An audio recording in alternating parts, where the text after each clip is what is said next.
All of us reach a point in time where we are depleted and need to somehow find a way to reignite the fire within. But how do we spark that flame? Welcome to Reignite Resilience, where we will venture into the heart of the human spirit. We'll discuss the art of reigniting our passion and strategies to stoke our enthusiasm. And now, here are your hosts, Natalie Davis and Pamela Cass.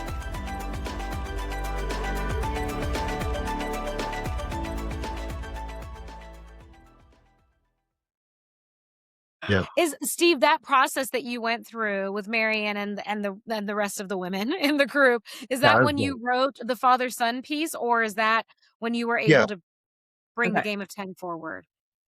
Game of 10 came about in 2015 when I went to the International Study Center. Yes. And I was in the process of developing it. I went there for for 3 5-day sessions throughout 8-month period. I thought to myself, what am I doing here? These people are, HR heads of HR for corporations. They were in HR. They were therapists there. They were in the mental health field. And I was a former florist, financial advisor, business person. And I thought it was a fish out of water. Coming out of a sabbatical, here I am. Yes. Within 4 days, it was down in the elbow of Cape Cod. Okay. If you've seen Cape Cod, the elbow, on Halloween night, there were 10 people in the whole group, and we had 2 cohorts. I had Marianne Walks, not to be confused with Marianne Williamson. So my other Marianne was Marianne Walk. She was one of the founders, as well as the head of coaching. She was my coach, and there were 5 of us in her cohort. And then there was a therapist who's named Stuart, and he has his 5 group. So 5 of us, after 4 days, we went down to Providence Town on Halloween night. Oh my God. You can imagine. It's probably the gayest of communities in the country, like Key West, on Halloween night. It was hilarious. And so we hung around there for a bit and went to dinner, and I started doing some readings on my people that I started knowing, So I was just holding on to an object and just nailing it. So the next night was our last night before we went back in the spring. And we're all at this long table at a South African restaurant in Cape Cod.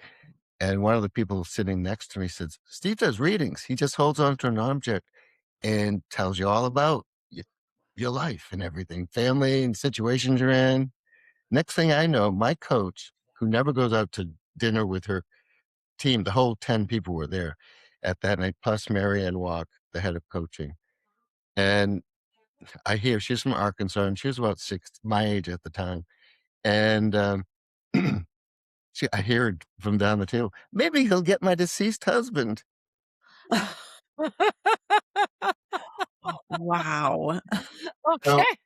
So this woman across from me was worked for the World Bank, and I looked. My eyes got big. Her eyes got big because she was at the table the night before, and I just said, because I know to do it, I can't think.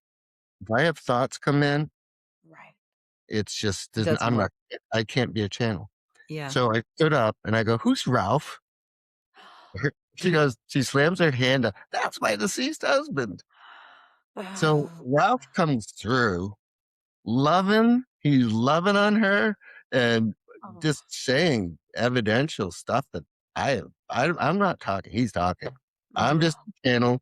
I'm stepping aside and I'm hearing, what the F? What's he doing? Oh my God. And I don't know how long it went on for, because in that time, it's really timeless. You were dealing with it infinite in time. So probably 12 minutes, I think. I don't know.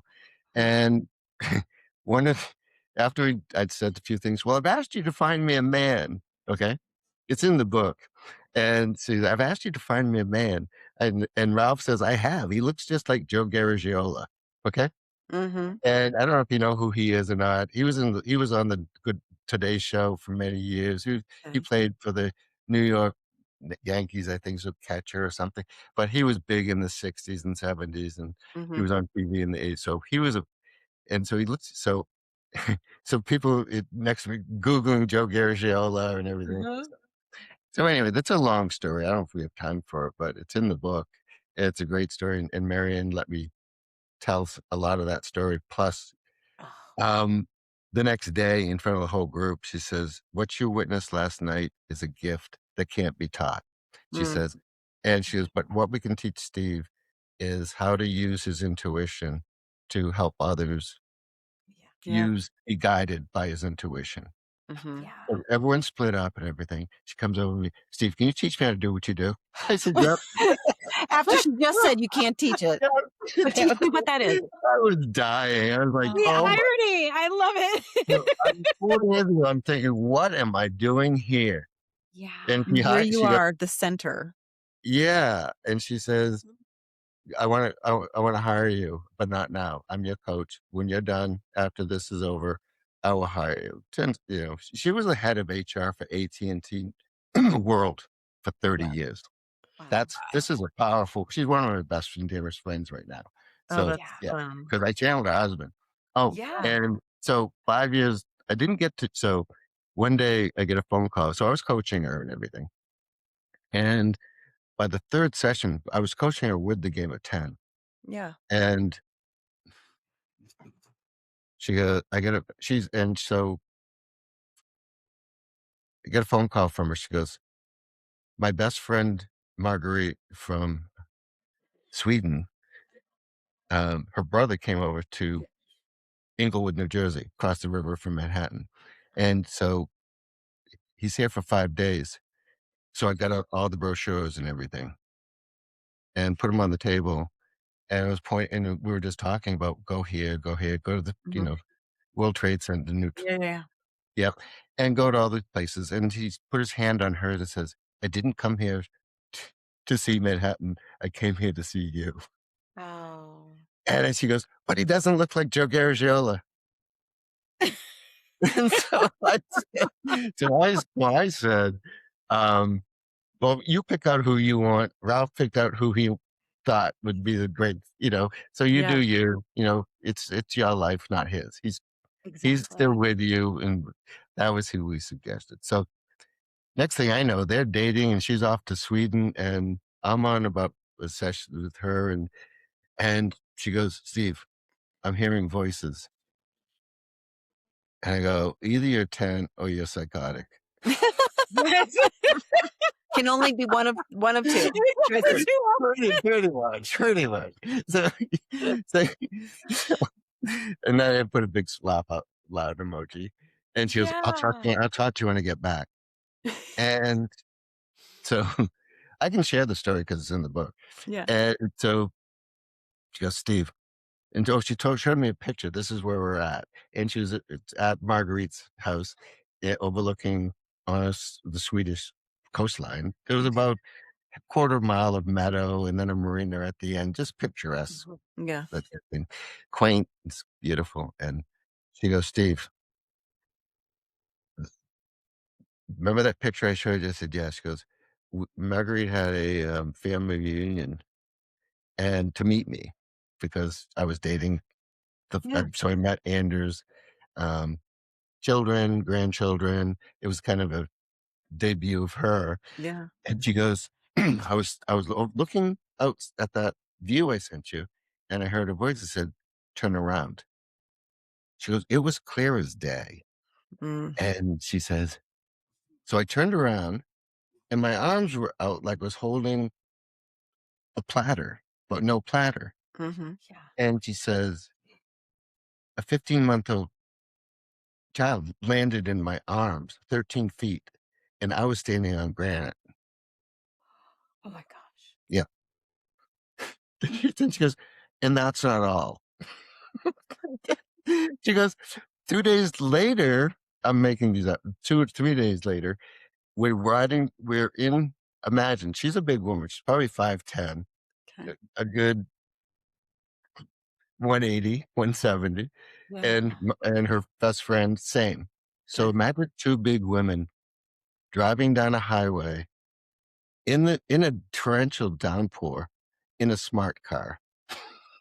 In Sweden. Okay. In Sweden. Exactly. In Sweden. In Exactly. Sweden. Yeah. I've got the visual. I Yes. do too. I've seen it in So, movies. yeah. So there was Yes. zero visibility, reflection everywhere. And she said the voice came back. It said, "Stop the car now." And Mary, so Mary said to me, she goes, "So I had to change the word so Marguerite wouldn't." I said, "Why do you have to change the word? Just say stop the car now." She goes, "Marianne's a 10. I mean, Marguerite's a 10 too."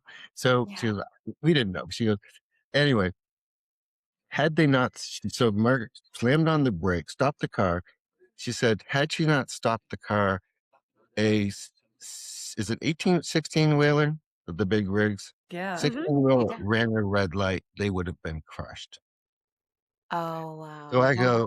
I go, my business mind's going, and she did a lot of high CEO coaching in Manhattan.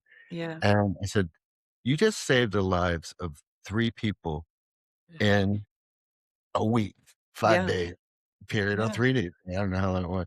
But I go, why don't we take the game of 10 to Manhattan? And she goes, Steve, you don't understand. CEOs don't like to play games. And I said, I gotta go. Hung up the Yes. phone and started belly laughing on the floor hysterically. Yeah. And Yeah. then I know some CEOs and they love to play games. They Yes. love to win. They like to play games and Uh-huh. like to win. Yeah. They Okay. love to win. They Love That's to love to it. win. Yeah. win. Yeah. 100%. Yep. Yeah. They don't play games unless they're gonna win the successful. Absolutely. So I'm thinking I got something really good here.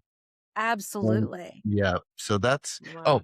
then about fast forward 3 years, Anders and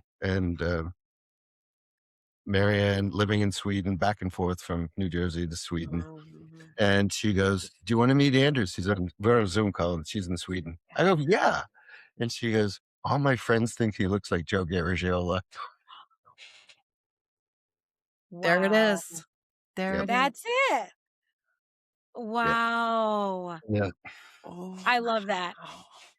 Steve, when you're working with your Mm. clients and when you talk about getting to a 10, like being the Yeah. 10, and is that Mhm. for both you and the client? Like it's important for both of you to be in that space to do the work? Everyone's always 10. Everyone's always 10. Yeah. All right. Sometimes we attach to the shitty thoughts. Okay. Mhm. Yes. So Mhm. it's Yes. really about compassionate detachment, knowing that they're there, but not attaching to them. Yeah. Okay. Know you got to get stuff done, knowing it's not always pretty, Mhm. you know. Exactly. So Exactly. you got to Yeah. deal with it, but you don't have to attach an emotion to. You don't have to attach your being to it. Okay. Mhm. You either do it or you don't, or you hire it out to do it. Have it Mhm. done. If you Yeah. can. If you can't hire it out, then you got to do it and you got to get yourself into the place with the Exactly. equipment to get the tools around you to do it in a way Yeah. that's, so it's people think they have to attach emotions to what they do, what they have, and who they are. You don't. You Mm. have them. They're signals for you. Say, this is uncomfortable. Mhm. This is yucky. This is, but it doesn't have to attach. Yeah. And I think it's about so many people. That's why I came up with the word Tencare. Did I talk to you about Tencare yet? No. All right. Yeah. Let's Yeah. segue into Tencare. Let's do it. Perfect. Let's do Yeah. it. So I love marketing and business and having fun and making up fun words. So I wanted to come up with one word, because I think the game of 10 is so simple. Mhm. I love simplicity. And so I wanted to come up with a word when you really, really, really care and really, really don't give a. Uh-huh. Okay. Uh-huh.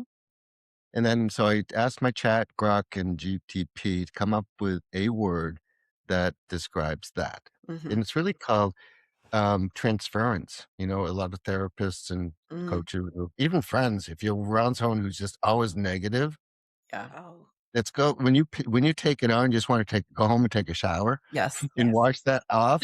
Yep. It's all it's transference. Okay. Yeah. So it's really not helpful to take on somebody's grief and pain.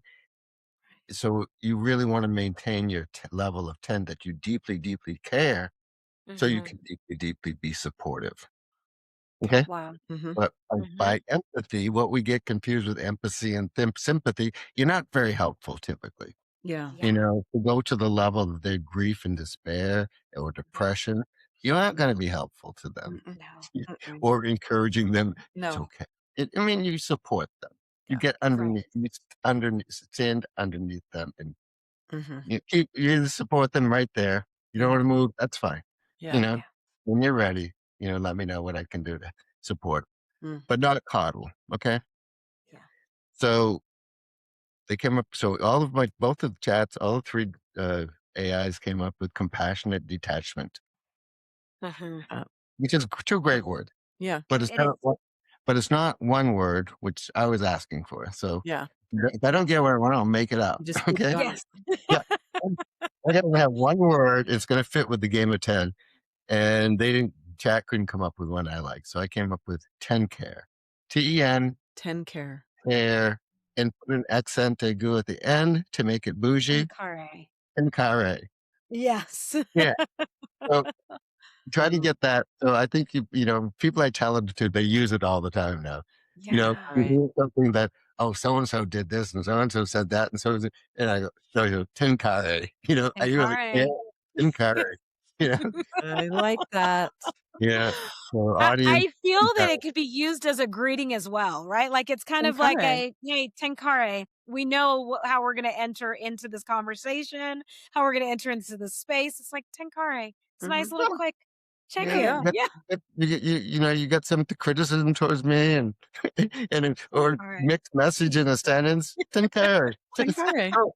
Kind of like what Mel Robbins are doing. Let them. Yes, Yeah. that's right. Exactly. Let them. It only affects us if we allow it to. Yeah. Yes. Yeah, absolutely. Exactly. Yeah. Wow, powerful. It is. And I think you touched on a big piece that we do quite a bit, Steve, when you mentioned that we attach emotion to the things that we experience or have or do or want, right? Like we add all of this emotion in all of these spaces. Well, we have emotion, which is great. It's a sign that something's really wonderful or something's really dangerous. It's really, I can die or I can hurt, So the thing is, having them is great. Having thoughts are great. Having feelings are great. Having emotions great. Just don't hold on to them. That's okay?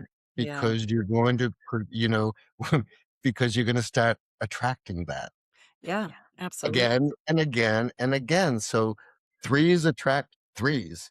Okay. Absolutely. Fours attract fours.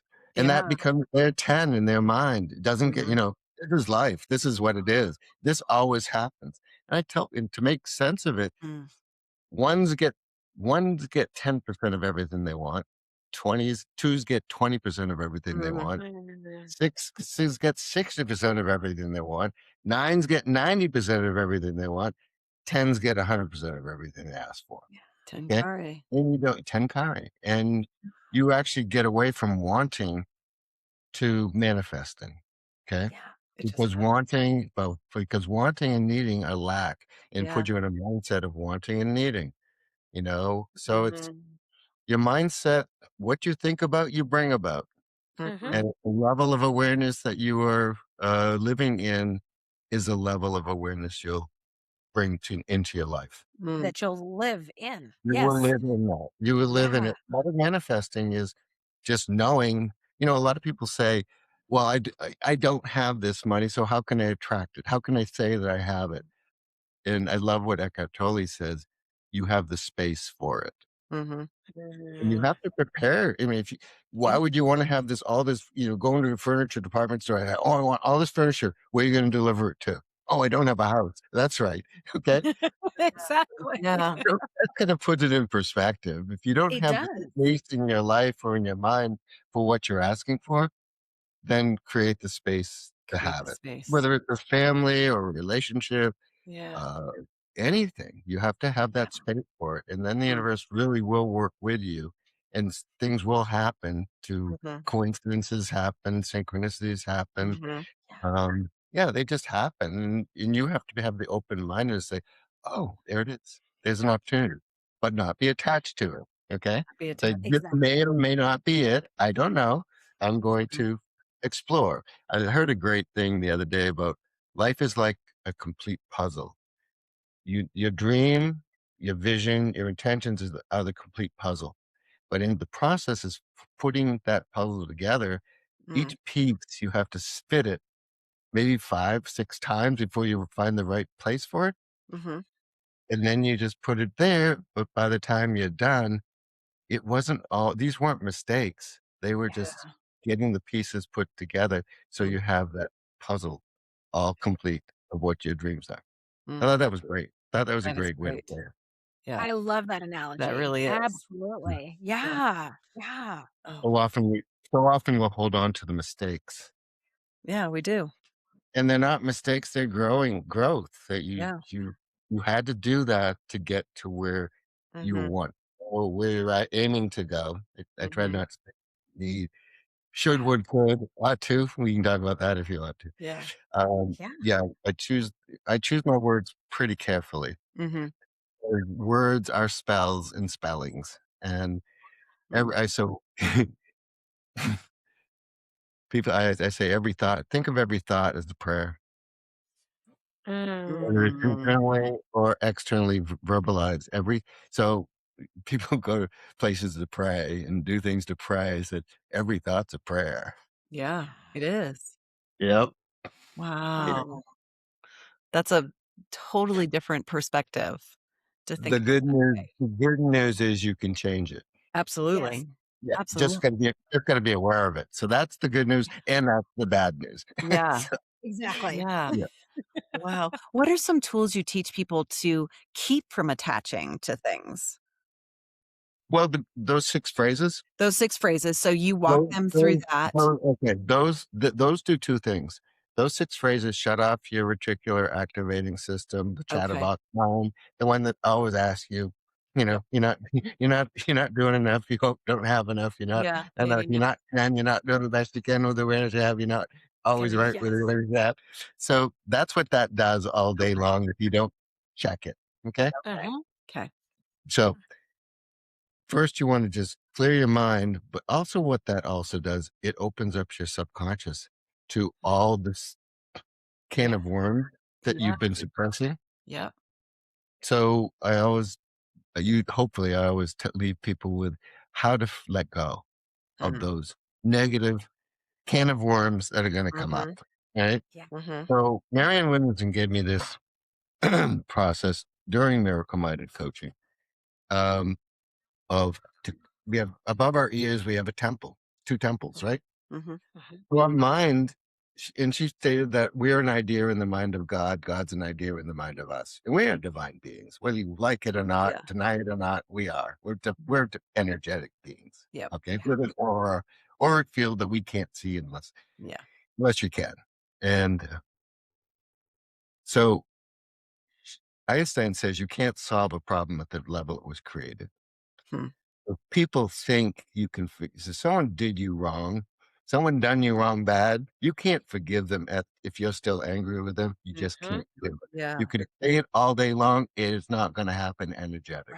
Right. Mhm. Right. So what you have to do, so if you're angry at level 1, okay, I want, I think of them, I want to just, if I could kill them and get away with it, I'd do it. Okay. Mhm. Mhm. Can't Mhm. forget. So it only behooves you to be 10. You can't be mad, Yeah. insane Yeah. with a person, place, a situation and be 10. Can't do it.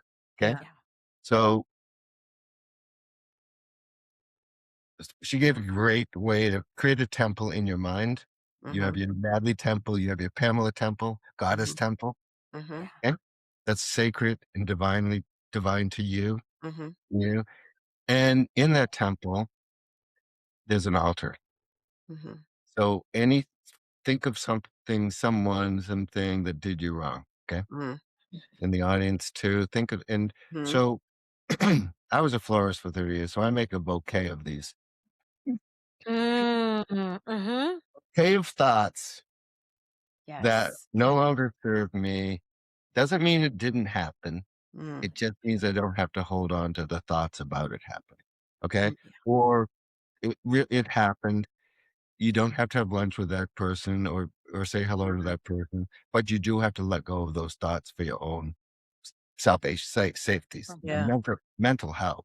So take the thoughts about that, whatever happened to you, what they did to you, how they wronged you, and put them on the altar. You know, sometimes I say, I need a big bouquet. I said, you can take a dump truck up there if you want. In the beginning, take a dump truck up there, dump it on the altar. Yeah. Yes. I had one client goes, where do they go? They'll have to go Disney World, I think. Yes. That makes sense. Yeah, I was going to say, it doesn't matter as long as you're not holding on to it anymore. You just put it up there. That made as much sense as the question did. So Yeah. it's because I said they're not real, first of all, but you think they're real and they're Yeah. holding you back. Yeah. So I have my clients, 5 times a day, say the phrases. You can't overdo it, but 30 times is great. 5 times in the beginning. I do it probably 5 times a day, every day. Mhm. Because I want to have my mind clear. I Yeah. want to, Yeah. because I can pick up stuff. That's my human, Mhm. I make mistakes. I apologize. Mhm. But I don't hold on to them. Yeah. When I apologize, they're either going to accept it or not. Tenkare. Okay? Tenkare. Exactly. Tenkare. Because Yeah. it's not about me if they hold on to it. It's about me to recognize it, admit I made the mistake, and then either accept it or don't. Tenkare. I Tenkare. deeply, deeply don't give a. Exactly. Exactly. It's I still said it. Tenkare. I meant it. I just moved it. But if you don't accept it, I don't. That's fine. Yeah. So by having that release, I think I said Einstein said you can't solve that problem at the level it was created. So you have to give it to your 10 sacred 10, the God within you, to do it for you. Mm. And just know it's done. And Yeah. I think one of the things that can be said, it's in A Course in Miracles that says, I'm willing to, as when you go to the altar and lay these things on the altar, I'm willing to see things differently. Yeah, I like that. Yeah, because we're willing, our free will is powerful. Yeah. Powerful. And it's free at 10. It comes at a cost at 9 through 1. Yeah. Yep. It Mhm. comes at a cost. So holding on to grievances comes at a cost of your mental health, your physical health, Mhm. and your relationship health. Yeah. Absolutely. Wow. Mm. Steve, this has been tremendously valuable. Thank you. Yes. Thank you. Thank you. Well, thank you. Absolutely. We've covered a lot, and you've shared this modality and framework with us that I think there are so many layers to it that we can continue to unpack that. But is there anything that you'd like to leave our listeners with that we haven't touched on that you'd like to share? I think the hardest thing in the world you're ever going to be, everyone out there, including myself, is to be our authentic self. Mm. And when you hear that word authentic Yeah. self, but what does that mean? It means you're aligned with your divine being, Yeah. with your identity, Mhm. your who you think you are and who you truly are aligned. That is your authentic self. Mm. And why it's so hard is because we, when we said saying, I want to be like that person, okay, or they want me to be like them, okay. Mhm. Either one, you want to be like you. Yeah. You're a unique you. You're a unique brand. You're a unique self. Mhm. And if people don't like it, Tenkare. Tenkare. Tenkare. It's our Tenkare. I like it.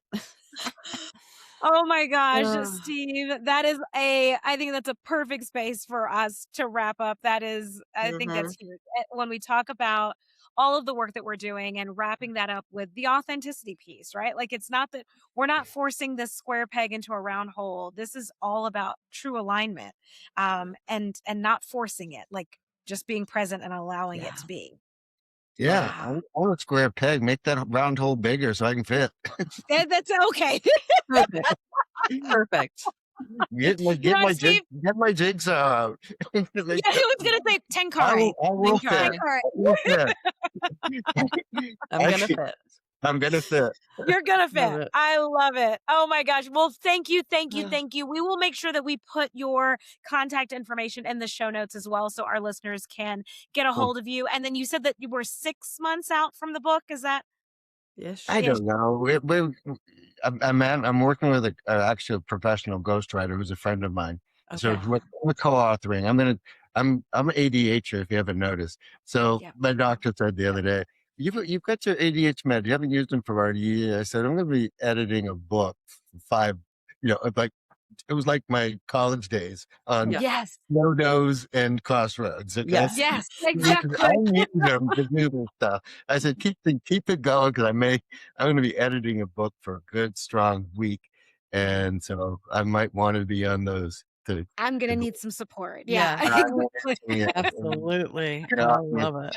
Possible. Well, when you publish and it is available, we'd love to have you back, have you share the book and the process of going through that. Yeah, check in. You guys were great, fun. I was telling stuff I wasn't. I don't care. I'm going to be 70 in September. I don't care. I am so Tencare. I really care, but I really don't give a fuck. It's fine. There it is. There it is. I feel that, and thank you for gracing us with it. I'm sure you don't say that word. No. I think that it's anyways. It's my favorite word. It was my favorite. It was my absolute favorite word. Yeah. I was going to say, Pam and I tend to have that effect on people, like just bringing out. It's like, well, I've never shared that before, but here we are. We're going to share it here on the show, and that's okay. Safe space. Yeah.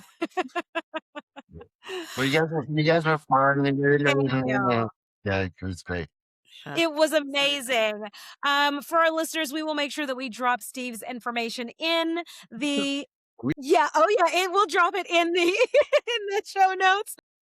We will also make sure that you have all of the information for what's happening in the world of Reignite Resilience. And you'll want to tune in, because we've got some amazing events coming up that you can opt into. We have a mid-year success summit that's coming up, and it's virtual. So if you aren't able to join us live, you can join us on Zoom. So we'll get that information out to all of you. Until next time, we'll see y'all soon. Bye, everyone.